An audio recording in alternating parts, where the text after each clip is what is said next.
Марина Костенко – коренной житель поселка Лебединый. С мужем они 25 лет живут в небольшом частном доме. Чтобы поддерживать в нем тепло, осенью, зимой и весной топят печку дровами. Закидывают полено 1 или 2 раза в день. Когда узнали, что в их село будет подводиться газ, очень обрадовались. Газ, конечно, нужен, обязательно нужен, потому что поселок, как говорится, надо развивать, чтобы люди не уезжали, чтобы, наоборот, молодежь приезжала, чтобы не уезжала, чтобы все были здесь. У нас здесь мы сами живем, я всю жизнь здесь прожила. На прошлой неделе для актуализации технической информации в городе Алдан было проведено выездное совещание, где газовая компания доложила о готовности к участию в реализации этого масштабного проекта. Согласно программе газификации до 2025 года в одном только Алданском районе планируется газификация 6 населенных пунктов. Город Алдан, поселки Верхний и Нижний Куранах, Ленинский и Лебединый, село Хатастыр.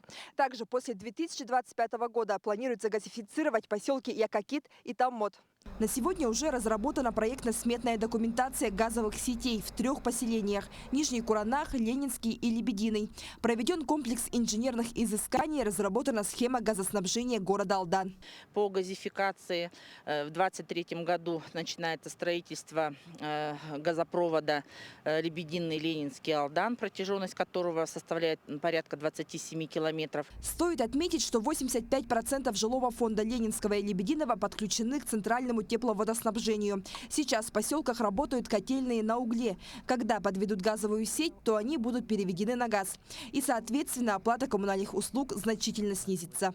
При переходе котельной на газ мы так рассчитываем, что будет снижаться тариф на услугу теплоснабжения, но сохранится подача холодной воды.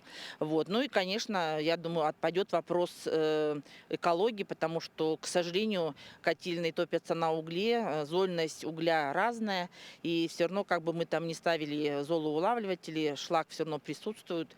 В мае, когда вестник растает, планируется повторная встреча с газовой компанией для того, чтобы понять, как будет проходить распределительная сеть по улицам поселков. Все жители Алданского района, чьи поселки подпадают под программу, ждут скорейшего перехода. Светлана Амосова, Виктор Дьячковский, Алданский район.